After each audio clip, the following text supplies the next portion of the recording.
Bonjour à tous les amis, j'espère que vous allez bien. Aujourd'hui on se retrouve pour une nouvelle vidéo. Aujourd'hui on va parler d'Ansu Fati qui s'est blessé, qui a fait une rechute de sa blessure des ischio-jambiers. Donc ça on va en parler dans cette vidéo. On va parler de la durée de la blessure, si ça va être quelques semaines, quelques mois, voire plus. Les conséquences de cette blessure, etc. On va parler de beaucoup de choses dans cette vidéo. Donc restez bien jusqu'à la fin, c'est très important. Voilà les amis, maintenant on perd pas plus de temps, c'est parti pour la vidéo. Alors les amis, Ansu Fati malheureusement s'est blessé contre l'Athletic Bilbao. Il était rentré en deuxième mi-temps, on le voyait pas trop et en prolongation malheureusement il est sorti. Voilà, on voyait il pleurait, malheureusement ça m'a vraiment brisé le cœur. Je pense que ça nous a vraiment brisé le cœur de le voir en larmes encore une fois, blessé. Voilà, je suis vraiment très triste parce qu'on sait bien qu'Ansu Fati, voilà, c'est le numéro 10, c'est un de nos meilleurs cracks du 11, mais malheureusement il se blesse trop. Voilà, il peut nous apporter beaucoup de choses dans la finition, dans les dribbles, dans les frappes de loin. On voit chaque fois qu'il rentre, il nous apporte beaucoup de choses, il marque, mais malheureusement ça ne sert à rien quand tu te blesses trop. Et ça, il va falloir vraiment l'arranger parce que on part vraiment sur un flop si jamais il continue à se blesser. Je dis pas que ça va être un flop, en tout cas je le souhaite vraiment pas parce que vous le savez, si vous suivez ma chaîne depuis un peu longtemps, je pense que vous savez qu'Ansu Fati c'est un de mes joueurs préférés. Mais Ansu Fati, voilà, ça commence à devenir inquiétant. Cette saison il s'est blessé beaucoup trop de fois, il est revenu, il s'est reblessé, revenu, reblessé.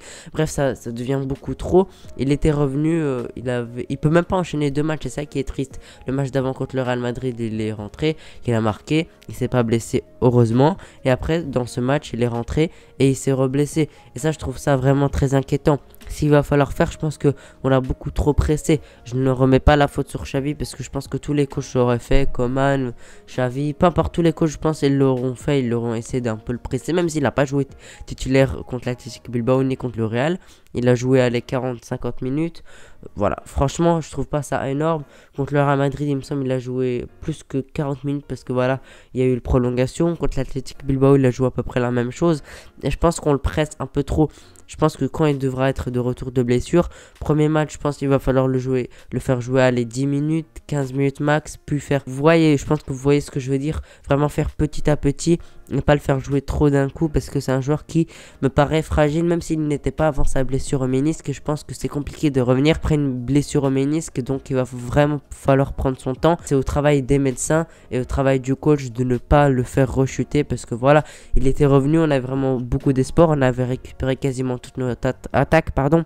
On avait Ansu Fati, Ferran Torres et Dembélé, mais Dembélé il y a quelques problèmes, donc je pense pas qu'il sera réaligné dans le 11.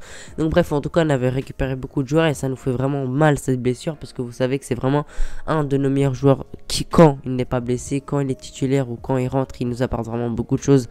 Voilà, c'est vraiment très triste. Après maintenant pour la durée de la blessure, certains parlent de 2 mois, de 6 semaines, plus de 2 mois. Moi en tout cas je pense que cette blessure va durer assez longtemps.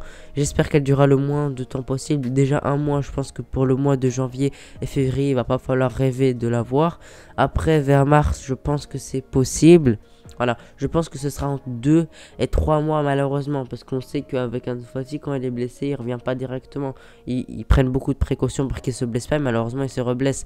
Donc voilà, 2 mois, je pense 3 mois pour qu'il revienne à 100%. Et ça fait vraiment longtemps.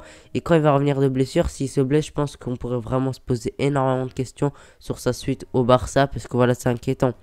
Je ne renie pas ses qualités, mais malheureusement, voilà, il se blesse trop. Je sais pas s'il est fragile ou c'est à cause du ménisque. Je pense que c'est surtout très compliqué de revenir d'une blessure au ménisque où il faut vraiment prendre un maximum de précautions.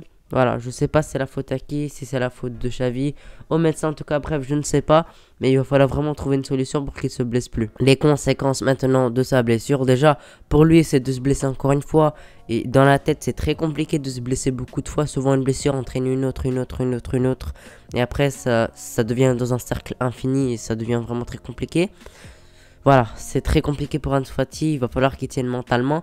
Après, pour les conséquences à l'équipe, déjà, tu perds ton numéro 10, ton crack tout simplement. Ils l'ont pas donné numéro 10 comme ça, ils l'ont donné pour que voilà, il soit vraiment la clé du projet. Malheureusement là ça semble vraiment très compliqué. Et en plus voilà, on perd un joueur qui peut marquer beaucoup de buts, surtout dans les grands matchs où il rentre, il nous apporte beaucoup de choses, il marque beaucoup, voilà, il nous sauve dans beaucoup de situations en Liga ou en Champions League. Donc voilà, on perd un joueur qui peut nous sauver dans des matchs, dans des grands matchs Voilà, on peut le remplacer par Ferran Torres qui nous a mis un très beau but contre l'Athletic Bilbao, mais à part ça, on l'a pas trop vu. Après Dembélé, c'est compliqué parce que avec les problèmes de contrat, etc., on ne sait pas s'il va jouer. Donc s'il prolonge, bah, il pourra rejouer. Et je pense que ça pourra nous apporter des choses pour essayer de pallier à l'absence de Fati, parce qu'on n'a pas grand monde dans l'attaque non plus, n'oublions pas. On a Braithwaite, on a Luc de Jong, on a Abdé, en fait on a beaucoup de jeunes et de joueurs qui n'ont pas de niveau pour le Barça. Donc c'est vraiment très compliqué de pouvoir le remplacer, et remplacer un tel crack, c'est vraiment quasiment impossible. Surtout que je pense pas qu'on pourrait recruter un joueur, voilà, dès cet hiver pour le remplacer. Ça me semble impossible au niveau économique, et les grands joueurs souvent ils ne quittent pas un club comme ça en hiver, ils quittent souvent en été.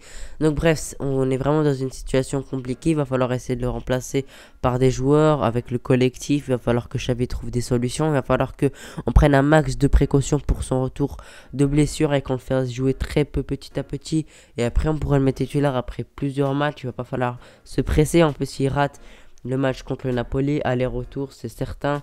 Après, si jamais on passe les 16e, il va falloir faire les 8e. Je sais pas s'il sera là. Bref, en tout cas, c'est compliqué. J'espère qu'il sera là au moins pour... si jamais on arrive à aller loin en Europa, pourquoi pas en quart ou en demi, j'espère qu'il sera là. Et j'espère qu'il se blessera plus surtout parce que, voilà, Ansu Fati qui se blesse trop, bah... Après, on peut se poser des questions sur sa suite au Barça. J'espère que on se posera plus de questions sur sa suite au Barça, qui se blessera plus, et quasiment en tout cas, parce que des joueurs de foot qui se blessent, bah, c'est normal, mais qui se blessent pas trop parce que il enchaîne beaucoup de blessures longues, pas des blessures de quelques semaines, souvent de quelques mois. Là, on part sur 2-3 mois. L'autre fois, on est parti sur 2 mois, l'autre sur 9 mois. Donc bref, ça devient vraiment très inquiétant, très triste pour lui et très triste pour nous. Et moi aussi, parce que c'est mon joueur préféré. Sans Messi, voilà, au Barça c'est mon joueur préféré, et si Messi n'existait pas, ce serait Ansu Fati mon joueur préféré. Donc voilà, bref, je suis très malheureux de cette nouvelle, j'espère qu'il reviendra. On lui donne de la force, on lui donne notre soutien, on lui donne notre confiance. On espère qu'il se rétablira le plus vite possible de ses blessures, qu'on prendra pas trop de risques pour qu'il rechute plus, parce qu'il a fait une rechute et il faudrait vraiment éviter une autre rechute qui pourrait vraiment être cataclysmique pour sa suite de la saison. On espère une bonne préparation physique pour lui, on espère qu'il reviendra plus fort. Force Ansu. Voilà les amis, n'hésitez pas à me dire ce que vous en pensez dans les commentaires. Si pour vous c'est de la faute de Xavi, c'est la faute des médecins ou c'est de sa faute, je ne sais pas. N'hésitez pas à donner vos avis dans les commentaires. Moi je ne sais pas vraiment, je pense que voilà, c'est à cause de sa blessure au ménisque qu'il a été trop joué. Mais j'incrimine pas Xavi parce que voilà, tous les coachs auraient fait ça. Selon moi, l'auraient fait jouer voilà 30 minutes, 40 minutes. Mais bref, en tout cas les amis, n'hésitez pas à me donner vos avis dans les commentaires, c'est très important. N'oubliez pas de vous abonner à ma chaîne avec la petite cloche des notifications, c'est très important. Voilà les amis, merci d'avoir regardé la vidéo jusqu'ici. Je vous souhaite une bonne journée ou soirée. Ciao.